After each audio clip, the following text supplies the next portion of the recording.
Today on Passion for Food, I'll show you how to make these easy fried green tomatoes, with a little bonus at the end where I'll show you my absolute favorite way to eat these. So no need to beat around the bush, let's go ahead and cut right to it with our tomatoes, which as you can clearly see are in fact green. Yes, it's right in the title. Let's just check that from a different angle to be sure. Yes, this is indeed a green tomato. Perfect. On to the next step. So let's go ahead and get these sliced up. Now I'm going to aim for approximately 1/4 inch pieces. I think that's the perfect size. If we cut them thicker, they'll be softer and tangier in the middle. And if we cut them thinner, they'll be crispier. So you'll just have to judge for yourself what you want your final fried green tomatoes to be like.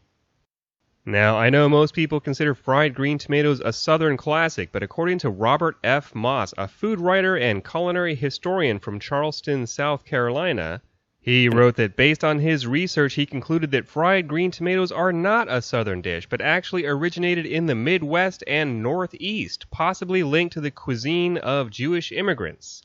A recipe appears in the 1889 edition of Aunt Babette's Cookbook, and the International Jewish Cookbook from 1919, whereas the first recipe did not appear in any Southern publications until the 1940s. Anyway, now that we've dredged up that fun history, it's time to dredge up our green tomatoes. We're going to need 2 or 3 bowls, depending on if we're making the classic or the extra crispy style. I'm using 3 bowls. I'm going to show you both styles here. In our first bowl is a classic cornmeal dredge consisting of equal parts flour and cornmeal. That's a 1/2 cup each in this case. And just give that a real quick mix.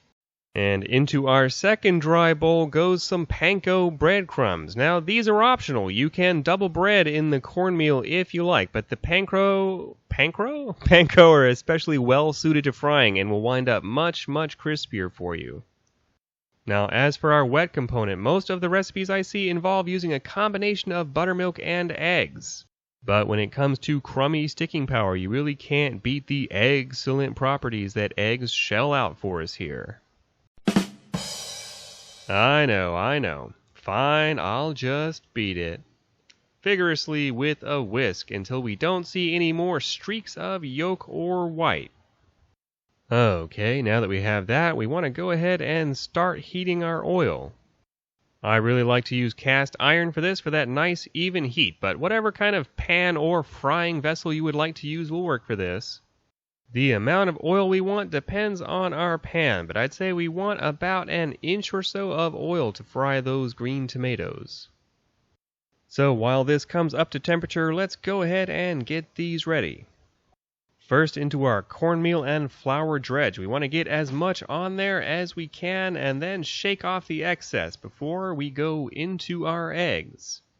And we really want to make sure that we're getting an excellent coating on both sides here.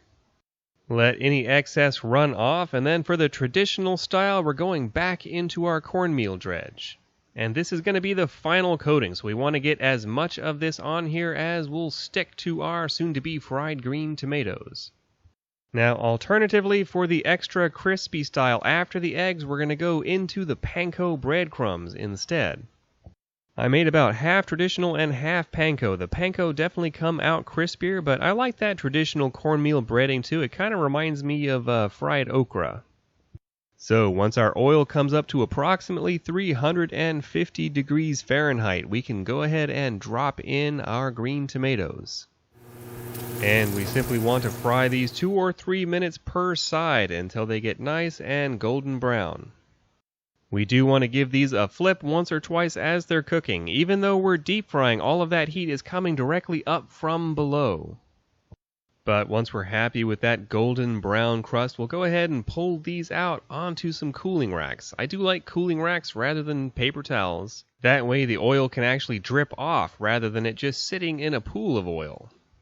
And as soon as we have these out, you want to hit them with a generous pinch of salt. That way it'll stick to them. So let's go ahead and fry up the rest of these beautiful green tomatoes.